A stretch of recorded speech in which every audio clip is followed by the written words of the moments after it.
सावरकर माने तेज,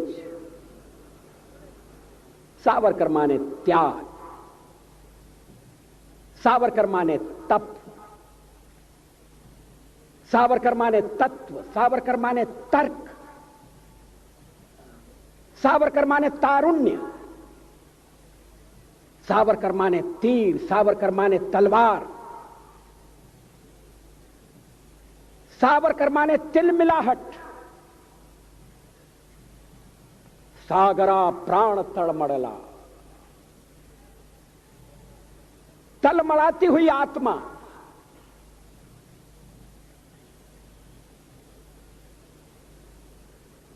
सावरकर माने तितीक्षा, सावरकर माने तीखापन, सावरकर म्हणजे तिखट।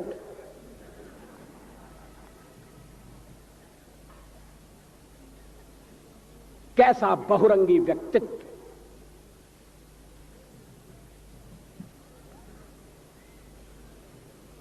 कविता और क्रांति। देशपांडे जी मुझे क्षमा करें, मेरा भी परिचय कराया गया है शाहिर के रूप में। कविता और भ्रांति तो साथ साथ चल सकती है, मगर कविता और क्रांति का साथ चलना बहुत मुश्किल है।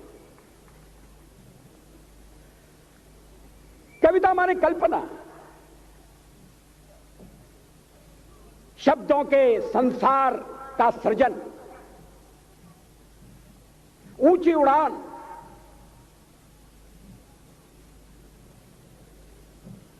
और कभी कभी ऊंची उड़ान में अगर धरातल से पांव उठ जाए, वास्तविकता से नाता टूट जाए, तो कवि को शिकायत नहीं होगी।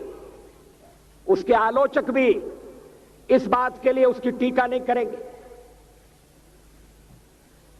मगर सावरकर जी का कवि ऊंची से ऊंची उड़ान भरता था। सावरकर में ऊंचाई भी थी और गहराई भी थी, मगर उन्होंने यथार्थ की धरती से कभी नाता नहीं तोड़ा।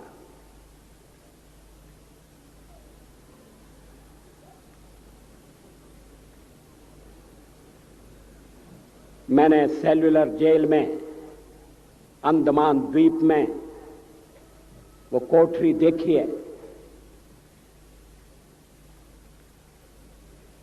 जिसमें सावरकर जी को अपने जीवन का बहुत महत्वपूर्ण अंश तिल तिल जलकर मिटाना पड़ा था। सावरकर जी की अतिरिक्त सुरक्षा का प्रबंध था। कमरे के बाहर कोठरी, काल कोठरी के बाहर एक कोठरी, और कैदियों से तो दालान में जाकर मिला जा सकता था। सावरकर जी की कोठरी के आगे भी एक कोठरी बनाकर सींचे खड़े कर दिए गए। सागर का किनारा, पता नहीं सागर और सावरकर का क्या संबंध था। गोदावरी ने भी सावरकर जी को प्रभावित किया था। वो जिस तरह से जहाज से सागर में कूद पड़े, स्वतंत्रता के लिए छलांग लगा दी, उत्ताल सागर की तरंगें, अनंत सागर, अपार जलराशि, कहां किनारा है, कौन सा ठिकाना मिलेगा, इसका भरोसा नहीं। मगर अंतःकरण में एक संकल्प, मैं पराधीनता स्वीकार नहीं करूंगा। ऐसा संकल्प, ऐसा पराक्रम, ऐसा पौरुष, सागर से दो दो हाथ करने का फैसला।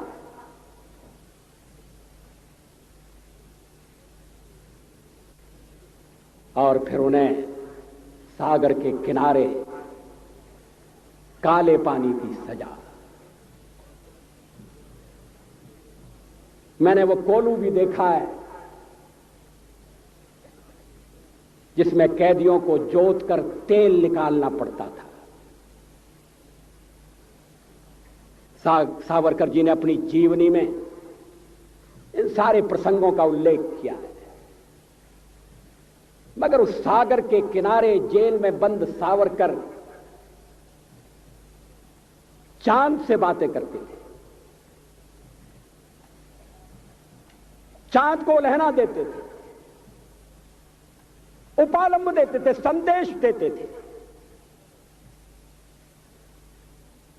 उस समय की उनकी अनेक कविताएं ऐसी हैं जो विश्व के इतिहास में, विश्व के साहित्य में अपना स्थान रखती है। उन कविताओं में उद्वेग भी है, आवेग भी है, संवेग भी है। वो शब्दों के शिल्पी थे, मगर भावनाएं उदार। लक्ष्य को उन्होंने कभी आंखों से तिरोहित नहीं होने दिया।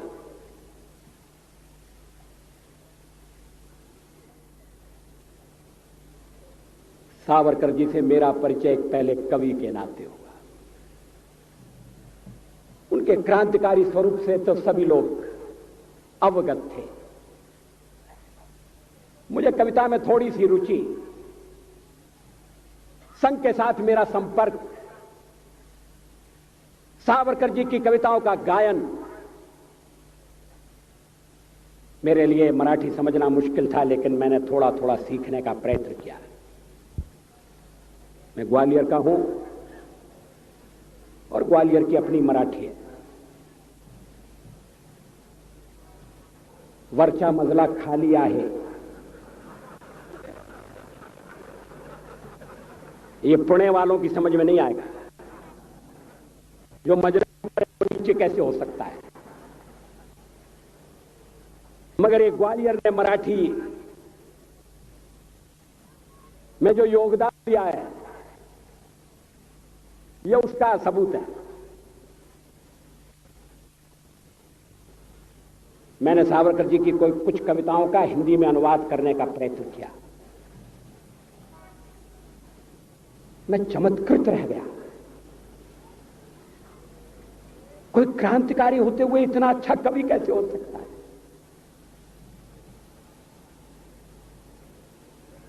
कोई कल्पना के आकाश में उड़ते हुए क्रांति की आग को कैसे धधका सकता है, सुलगा सकता है? मगर कल्पना की सृष्टि और यथार्थ की सृष्टि, दोनों का सावरकर ने समन्वय कर दिया। यह समन्वय बहुत कठिन है, मगर जैसा मैंने प्रारंभ में उल्लेख किया, सावरकर के जीवन की समग्रता ऐसे अनूठे गुणों से भरी हुई है। प्रखर राष्ट्रवाद, समझौता न करने वाला राष्ट्रवाद, जीवन का क्षण क्षण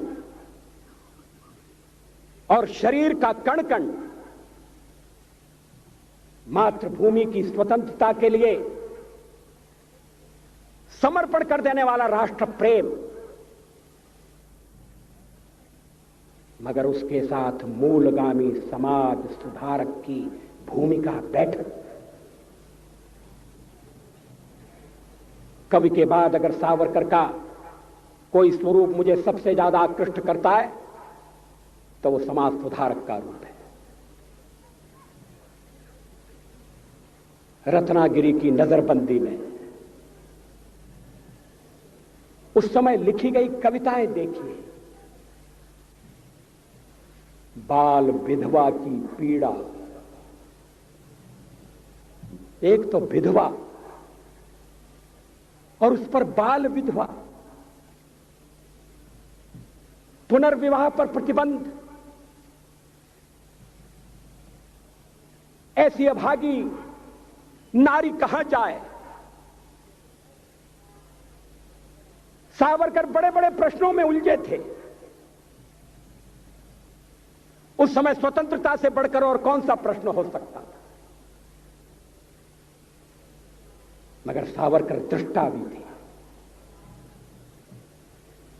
समाज के शिल्पकार भी थे, विकृतियों से लड़ने वाले योद्धा भी थे, कुरीतियों का निर्मूलन करने के लिए कटिबद्ध समाज सुधारक भी थे। आज अगर सावरकर जीवित होते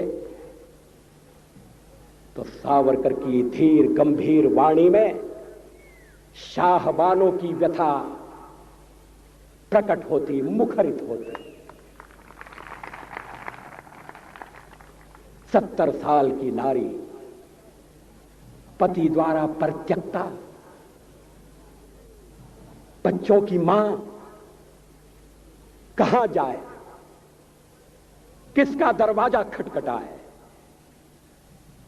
और अगर सावरकर जी शाहबानों के लिए बोलते तो कोई उन पर आक्षेप नहीं ले सकता था, क्योंकि उनके लिए नारी नारी में अंतर नहीं था, उनके लिए संप्रदाय संप्रदाय में भेद नहीं था। उनके अंतःकरण की पीड़ा, वेदना का पारावार, कुरीतियों से लड़ने की उनकी मनोस्थिति, ये किसी एक वर्ग या एक संप्रदाय तक सीमित नहीं थी। इस अभागे देश में आज भी अस्पृश्यों के लिए मंदिरों के दरवाजे बंद हैं, कुछ मंदिरों के दरवाजे बंद हैं। गांधी जी ने तो हरिजनोद्धार की बात बाद में कही, सावरकर जी ने पहले कही।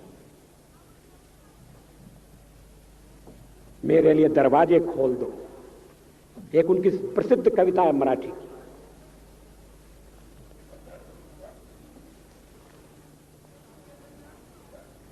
मला देवांचा दर्शन घेऊया, मुझे देव का दर्शन लेने, मेरे लिए मंदिर के कपाट बंद मत करो, भगवान और भक्त के बीच में कोई खड़ा न रहे। कितनी वेदना है, कितनी व्यथा है, मुझे भगवान के दर्शन लेने दो। कुरीतियों में पड़कर हम भगवान और भक्त के बीच में भी खड़े हो गए। सावरकर के सामने एक ऐसे समाज का स्वरूप था जो अतीत की रूढ़ियों से बद्ध नहीं होगा। पतित पावन के दरबार में कौन किसको रोकेगा।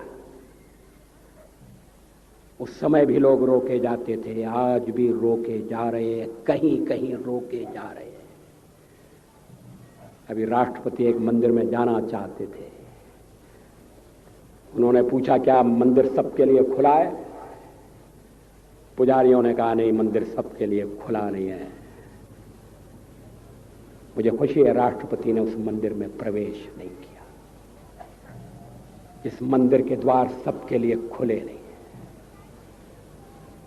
उस द्वार के बाहर कल्पना करिए कोई खड़ा होकर कह रहा है, हम दूसरों को दोष देते हैं, उन्होंने हमारे समाज के कुछ लोगों को बरगलाने की चेष्टा की है। मगर सावरकर की दृष्टि से हम देखें हिंदू समाज के अभिशाप को, हिंदू समाज की दुर्बलता को, हम अगर पराधीन हुए, हम आज अगर अपने घर में सम्मान के साथ जीवित नहीं है, तो इसके लिए परकी इतने दोषी नहीं है। दोष हमारा अपना है। हमने समाज को बांट दिया। कभी वर्ण व्यवस्था का उपयोग रहा होगा तो रहा होगा, लेकिन उसके कारण जब दीवारें खड़ी होने लगी, व्यक्ति व्यक्ति को छोटा समझा जाने लगा, कोई बड़ा बन गया, कोई छोटा बन गया, समाज की एकता खंडित हो गई। विदेशियों ने उसका लाभ उठाया। हम कभी विदेशियों से नहीं हारे। हमने तो अपनी तलवार से अपने देश को जीतकर दूसरों के सुपुर्द कर दिया। इतिहास साक्षी है, प्लासी की लड़ाई में जितने लोग मैदान में लड़ रहे थे उससे ज्यादा लोग मैदान के बाहर खड़े होकर तमाशा देख रहे थे, लड़ाई का परिणाम सुनने की प्रतीक्षा कर रहे थे। देश के भाग्य का निर्णय होने जा रहा था, मगर उस निर्णय में सारा देश शामिल नहीं था। विदेश मंत्री के नाते मैं अफगानिस्तान गया था। आपको सुनकर ताज्जुब होगा, अफगानिस्तान के अपने मेजबानों से मैंने कहा मैं गजनी जाना चाहता हूं, गजनी। पहले वो मेरी बात उनकी समझ में नहीं आई, कहने लगे गजनी तो कोई टूरिस्ट स्पॉट नहीं है, गजनी में कोई 5 स्टार होटल नहीं है, गजनी में आप जाकर क्या करेंगे, गजनी में आप जाकर क्या देखेंगे। मैं उन्हें पूरी बात नहीं बता सकता था। मेरे हृदय में कहीं गजनी कांटे की तरह से चुभ रहा है। जब से मैंने गजनी से आए एक लुटेरे की कथा पढ़ी है और किशोरावस्था में पढ़ी है, मैं देखना चाहता था वो गजनी कैसा है। आपको सुनकर ताज्जुब होगा, महमूद गजनी का अफगानिस्तान के इतिहास में कोई स्थान नहीं है।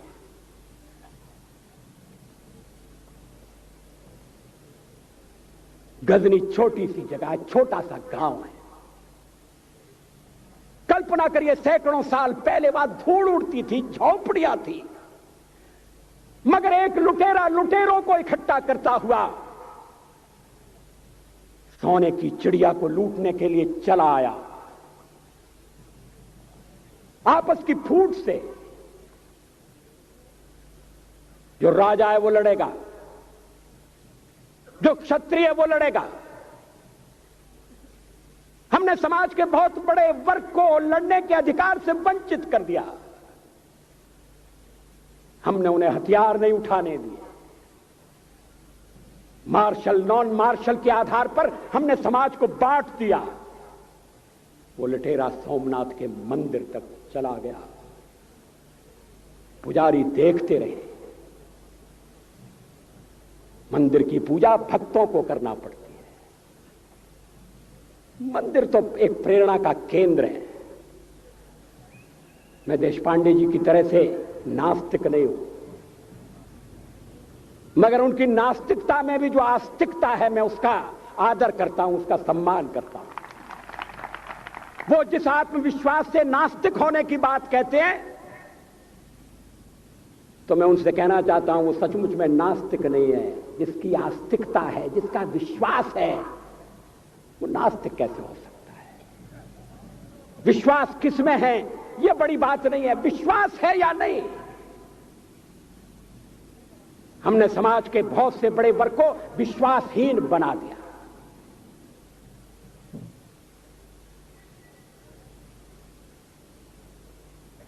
लोगों ने हथियार नहीं उठाए, वेद पढ़ने के दरवाजे बंद कर दिए। इसलिए हम पादाक्रांत हुए। अफगानिस्तान में मैंने एक बात और देखी। मुझे जिस होटल में ठहराया गया उसका नाम था कनिष्क। अफगानिस्तान एक मुस्लिम देश है। मुझे बड़ा ताज्जुब हुआ, मैंने कहा कनिष्क यहां कहां से आया? तो मेरे साथ अफगानिस्तान के विदेश मंत्री थे। मैंने कहा कनिष्क आपका कौन लगता है, कनिष्क से आपका क्या संबंध है? कहने लगे कनिष्क हमारा पूर्वज है, कनिष्क हमारा पुरखा है। He was one of our forefathers. मैंने कहा तब तो हमारे आपके पुरखे एक हैं। अफगानिस्तान के लोगों ने उपासना पद्धति बदली है, संस्कृति नहीं बदली। आज के भारत के परिवेश में यह सुनने के बाद थोड़ा विचित्र लगता है। हमारे यहां तो धर्मांतरण के साथ राष्ट्रांतरण होता है, ऐसा दृश्य दिखाई देता है। पड़ोसी देशों में ऐसा नहीं हुआ। अभी राम जन्मभूमि का मामला चल रहा है। एक विदेशी आए, कहने लगे ये राम जन्मभूमि का क्या झगड़ा है। हमने कहा इस पर विवाद हो रहा है कि श्री राम कहां पैदा हुए थे, और जहां पैदा हुए थे वो स्थान उनके मंदिर के लिए प्रयुक्त किया जाए या न किया जाए। वो इंडोनेशिया से आए थे, वो मुसलमान है। कहने लगे हम तो समझते थे कि राम के लिए सारे भारत में आदर होगा, सम्मान होगा। हमने कहा ये आपने कैसे समझा। कहने लगे आप तो इंडोनेशिया आ चुके हैं, इंडोनेशिया में बहुत से लोगों ने इस्लाम स्वीकार कर लिया, मगर श्री राम को विस्मृत नहीं किया, श्री राम को भुलाया नहीं। इंडोनेशिया के बाली द्वीप में 1 महीने रामायण की लीला होती है। मैं उस समारोह में जा चुका हूं। उस समय भी विदेश मंत्री मेरे पास बैठे थे। मैंने कहा ये रामायण ये क्या हो रहा है। मैंने कहा एक्सीलेंसी ये मंच पर क्या हो रहा है। कहने लगे एक्सीलेंसी आपको पता होना चाहिए। हमने कहा मुझे तो पता है मगर मैं जानना चाहता हूं। कहने लगे ये रामायण है, ये राम है, ये लक्ष्मण है, ये सीता है। हमने कहा इनसे आपका क्या संबंध है, आप तो मुसलमान हैं। कहने लगे हमारा संबंध बहुत पुराना है, हमारा तब का संबंध है जब हम मुसलमान नहीं हुए थे। थाईलैंड की राजधानी अयोध्या कही जाती है। थाईलैंड के राजा को आज भी राम कहा जाता है। सावरकर जी ने हिंदू राष्ट्र की बात कही, हिम्मत के साथ। बुनियादी तौर पर भारत हिंदू राष्ट्र है, इससे कोई इनकार नहीं कर सकता, इसे कोई अस्वीकार नहीं कर सकता। मेरे लिए हिंदू राष्ट्र और भारतीय राष्ट्र पर्यायवाची शब्द। लेकिन सावरकर जी ने हिंदू राष्ट्र की बात कही तो हिंदी राज्य की बात भी कही। उन्होंने कहा राष्ट्र हिंदू है, मगर भारत में हिंदी राज्य होगा, ऐसा राज्य होगा जो मजहब के आधार पर, उपासना पद्धति के आधार पर भेदभाव नहीं करेगा। समय की कमी से मैं सावरकर जी का वो उद्धरण पढ़कर सुनाना नहीं चाहता। सावरकर जी ने कहा कि स्वतंत्र भारत में न हिंदू राज्य होगा, न हिंदू राज्य होगा। ऐसा राज्य होगा जो सबकी चिंता करेगा, सबके साथ न्याय करेगा। मगर उन्होंने कहा राष्ट्र हिंदू राष्ट्र होगा। राष्ट्र और राज्य में अंतर है, यह अंतर हमें स्पष्ट करना चाहिए। सावरकर जी के विचारों को लेकर बहुत भ्रम पैदा करने की कोशिश की गई है।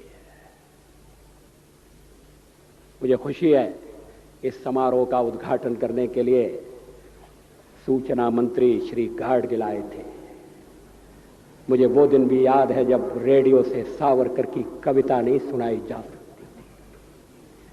वक्त बदल गया है, जादू सर पर चढ़कर बोल रहा है, महापुरुषों की कोई ज्यादा दिन तक उपेक्षा नहीं कर सकता।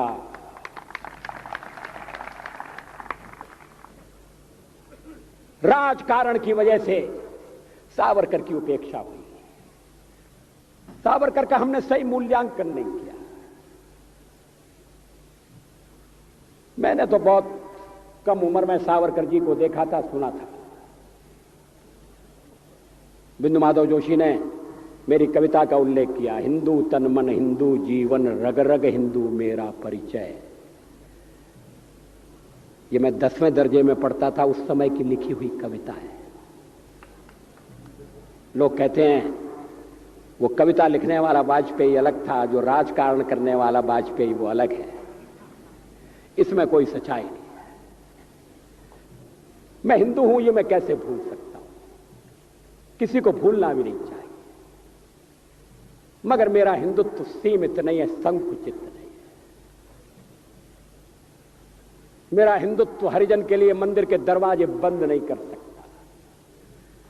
मेरा हिंदुत्व अंतर प्रांतीय, अंतर जाति, अंतरराष्ट्रीय विवाहों का विरोध नहीं करता। हिंदुत्व सचमुच में विशाल है। मेरा हिंदुत्व क्या, हम तो एक कण की तरह से हैं, सावरकर जी एक पर्वत की तरह से। हम लोग तो एक बिंदु हैं, सावरकर सिंधु की तरह से। मगर कण में भी, बिंदु में भी वही गुण है, वही क्षमता है। सावरकर जी को हम समझने का प्रयत्न करें। सावरकर जी की विचारधारा का विश्लेषण करें। सावरकर जी के चिंतन के बारे में हम अनुसंधान करें और सावरकर के संदेश को घर घर तक, व्यक्ति व्यक्ति तक पहुंचाने का प्रयास करें। मुझे खुशी है ये समारोह इसी निमित्त हो रहा है कि सावरकर घर घर तक पहुंचाए जाएं। मैं इस समारोह की सफलता चाहता हूं। मैंने पुणे में आकर अपना कर्तव्य किया है। अगर संचालक समिति इस कार्यक्रम के सूत्रधार मुझे इस कार्यक्रम के निमित्त कहीं और भी ले जाना चाहेंगे तो मैं अपनी सेवाएं उनको समर्पित करता हूं। वैसे भी मैं खाली हो गया हूं, काम की तलाश में हूं। ग्वालियर वालों ने पार्लियामेंट से मेरी छुट्टी कर दी है, पार्टी वालों ने अध्यक्ष पद से मुझे मुक्ति दे दी है। अब मेरे पास समय है और मैं अगर ये समय, थोड़ा समय सावरकर जी के प्रति जो अन्याय हुआ है और जिसमें हम सब लोग शामिल थे, उस अन्याय का थोड़ा सा परिमार्जन करने में लगा सकें तो आज का ये समारोह सफल होगा। बहुत बहुत धन्यवाद।